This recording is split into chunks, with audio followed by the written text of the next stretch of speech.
देश के हिंदुस्तान में जो बड़ी कंपनियों के गाय के गोश्त की जो सप्लाई करने वाले जो लोग हैं, उनकी उन 4 बड़ी कंपनियों के जो मालिक हैं, आप ध्यान से इस चीज को नोट कर लें, उनके मालिक कौन है मैं बता रहा हूं। अल कबीर एक्सपोर्ट प्राइवेट लिमिटेड, ये गाय का गोश्त सप्लाई करने वाली कंपनी है। इसका मालिक है सतीश व अतुल सब्बरवाल। घाटमी का वाला जो मामला हुआ है, उस मामले को 2 दिन बीत जाने के बाद से मैं इसको बहुत पैनी नजर से देख रहा था। जितनी मेरी क्षमता थी उस नजरिए से मैं इसको देख रहा था। अब बात शुरू होती है जब इसको जैसे ही डेड बॉडी को लोहारू से लाया जाता है, जब उनकी चेचिस नंबर की जानकारी हासिल करके और ये कंफर्म हो जाता है कि ये जुनैद और नासिर को यही लाकर जिंदा जलाया गया, तब वहां से खेल शुरू होता है। जो हमारे स्थानीय नेता हैं, उनको ये बहुत बड़ी मुसीबत लगती है अपने आप में। ये कैसे भी करके ये चैप्टर क्लोज होना चाहिए, जल्द से जल्द इस मामले को दफन किया जाना चाहिए। और हमारी स्थानीय विधायक जाहिदा खान, जो अभी शिक्षा मंत्री हैं, उन्होंने इसके लिए भरसक कोशिश की, अपने लोगों को सेट किया पूरे रास्ते में, क्योंकि उनका ताल्लुक नूह से है और नूह हरियाणा में है और वो कामा में उनकी ससुराल है, वहां से वो विधायक हैं। जाकिर हुसैन जो लोकसभा के चुनाव लड़ते हैं, वो उनके भाई हैं, तो वो बीजेपी में है, वो कांग्रेस में। दोनों बहन भाई, आप समझ सकते हैं जिन पक्षों से हम मजदूरों की, हम मजलूमों की, हम पीड़ित पक्ष की जो लड़ाई है, वो दोनों पार्टियों में ऊपर बैठे हैं और दोनों से लड़ाई है। एक के यहाँ घटना होती है और दूसरे के यहाँ पीड़ितों को मारा जाता है, और दोनों सरकार के बचाव में उतरे हुए हैं वो अदृश्य तरीके से। लोगों को इसको बहुत बारीकी से समझने की जरूरत है। जब 2 दिन बाद जबरदस्ती जब डेड बॉडी वहां पहुंचे, डेड बॉडी में कुछ था नहीं, आप लोगों ने फोटो में देखा होगा, वो एक जला हुआ कोयला था, उसके अलावा कुछ नहीं था। अगर वो डेड बॉडी वहां के लोकल लोगों के पास होती, तो उस डेड बॉडी के माध्यम से, क्योंकि एक बहुत सेंसिटिव मामला होता है, जब तक किसी आदमी को दफनाया नहीं जाता, जब तक उसका दाह संस्कार नहीं किया जाता है, तब तक मामला इतना गंभीर होता है, हर आदमी फूंक फूंक कर कदम रखता है। लेकिन विधायक को, क्योंकि 8-9 महीने बाद राजस्थान विधानसभा का चुनाव है, उनको ये लग रहा था कि जल्दी से जल्दी चैप्टर क्लोज हो, और उन्होंने ऐसी फील्डिंग जमाई कि वहां पर लोकल लोगों को उस तरह से वहां खड़ा कर दिया और जबरदस्ती उनको दफनाने के लिए राजी करवा दिया। परिवार पर इतना दबाव बनाया, इतने गुर्गे अपने खड़े कर दिए, और उस परिवार ने उन पर इतना दबाव बनाया, उस परिवार पर उनके जो चमचे थे, उनको जबरदस्ती मिट्टी के दफन करने के लिए सहमति जतानी पड़ी। और बीच में उनका भतीजा था जो जाबिर, उसने काफी विरोध किया, उसको भी धमकाया गया, और फिर जो विधायक के पति हैं, उन्होंने कहा देख बहुत देर से सुन रहे हैं, चुप बैठ जा, बकवास बंद कर अपनी। इस तरह से उन्होंने कहा था। किसी के भाई की डेड बॉडी रखी है और वो उस चीज अपने हक के लिए वहां आवाज उठा रहा है, उसको जनप्रतिनिधि इस तरह से धमकाए, तो इससे बड़ा गंभीर अपराध कोई हो नहीं सकता, इससे बड़ी अमानवीयता व्यवहार कोई हो नहीं सकता। ये आप लोगों को सोचने की और समझने की बात है। आगे इसमें यह होता है कि जब विधायक इसमें कामयाब होती है उनको दफनाने में, तो एक तरह से इसकी जो लड़ाई है आधी खत्म हो जाती है। अगर वो प्रोटेस्ट करते उस डेड बॉडी को लेकर, तो यकीनन उसी वक्त मुख्यमंत्री को भी आना पड़ता, और जो बाकी मामलों में जिस तरह से गंभीर रहते हैं राहुल जी और प्रियंका जी, कांग्रेस के बड़े अलंबरदार वही हैं, बड़े जिम्मेदार वही हैं, उनको भी वहां आना पड़ता। लेकिन वो नहीं आए, क्योंकि स्थानीय जो नेता थे उनकी मंशा नहीं थी इसमें न्याय दिलाने की। उन्होंने पूरा इसमें अपनी जो उनकी जो भूमिका थी उसको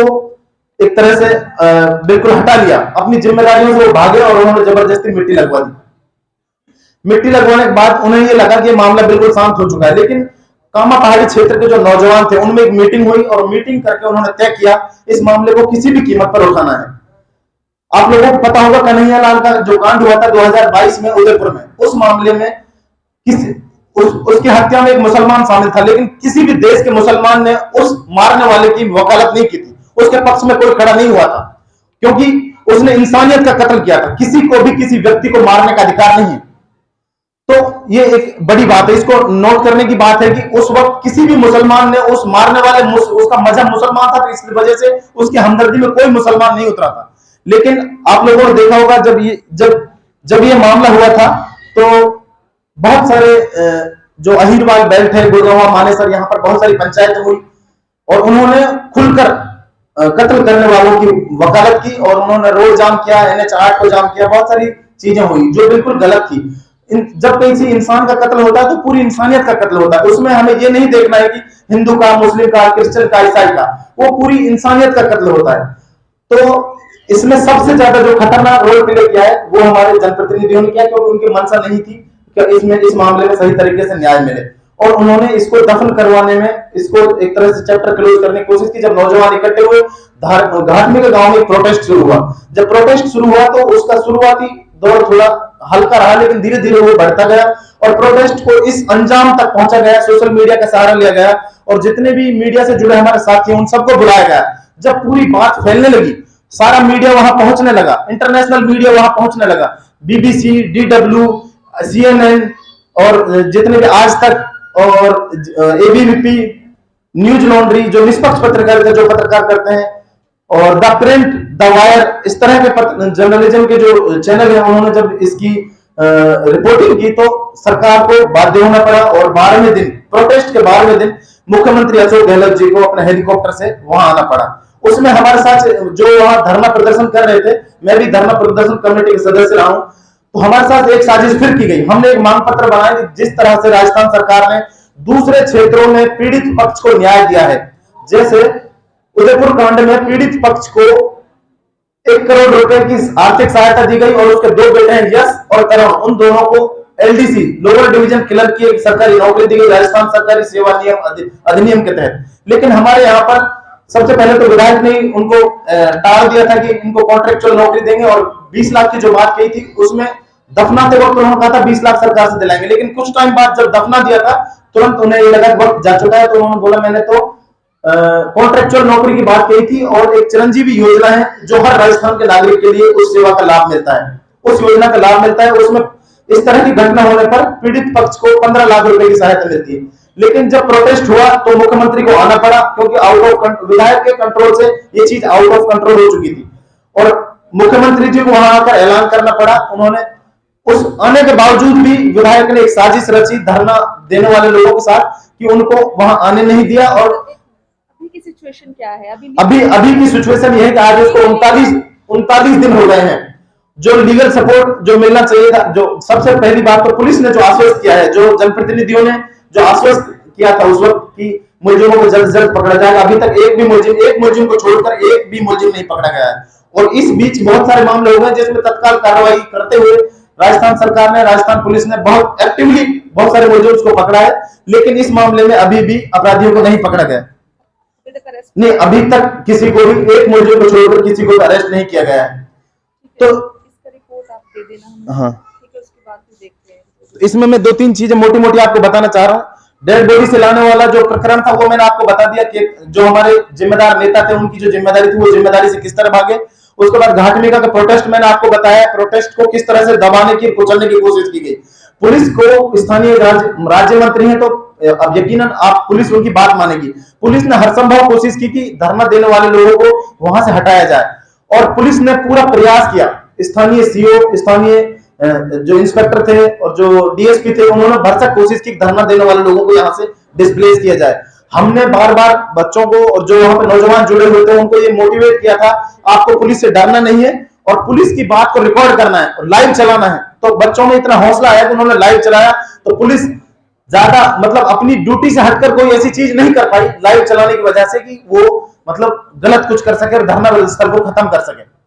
पुलिस से जब बात हुई तो हमने बार बार उनको संविधान अनुच्छेद 19(1)(a) का हवाला दिया कि यदि हम अपने विचार व्यक्त करने की आजादी हमारा संविधान देता है। फिर हमने अनुच्छेद 19(1)(b) के तहत बताया कि हमें जस्ट 2 मिनट हो, अनुच्छेद 19(1)(b) के तहत हमें अगर हमारे साथ कोई नाइंसाफी होती है हमारे समाज में तो हम अपनी बात रख सकते हैं, धरना प्रदर्शन कर सकते हैं, सरकार को चेता सकते हैं और सरकार तक हम अपना संदेश पहुंचा सकते हैं। जिसका फायदा ये हुआ कि मुख्यमंत्री को 12वें दिन आना पड़ा और उन्हें घोषणा करनी पड़ी। उसमें भी फिर न्याय नहीं मिला, उसमें भी एक 45 लाख रुपए टोटल परिवार को दिए गए। 6 बच्चे थे, एक बंदे के 6 बच्चे थे, एक बच्चा था जो अडॉप्टेड था और उनकी पत्नियां थी। पर व्यक्ति 5-5 लाख रुपए दिए गए।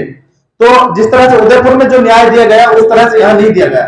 जाति और धर्म पर धर्म देखकर किसी व्यक्ति के साथ न्याय करना ये न्याय नहीं कहा जा सकता। तो ये जो सरकार का जो दोहरा रवैया है, जो दोगली मानसिकता है, ये यहाँ पर उजागर होती है। इसलिए मैं आप सब लोगों से कहना चाहूंगा कि यदि समाज में किसी भी प्रकार का कोई अन्याय होता है तो उससे हमें ऊपर उठकर और इंसानियत की लड़ाई में मजबूती के साथ खड़े होना चाहिए। मैं एक मोटे मोटे पॉइंट आपके साथ शेयर करूंगा। बस एक मिनट सर, बस 1 मिनट में ये बताना चाहता हूं।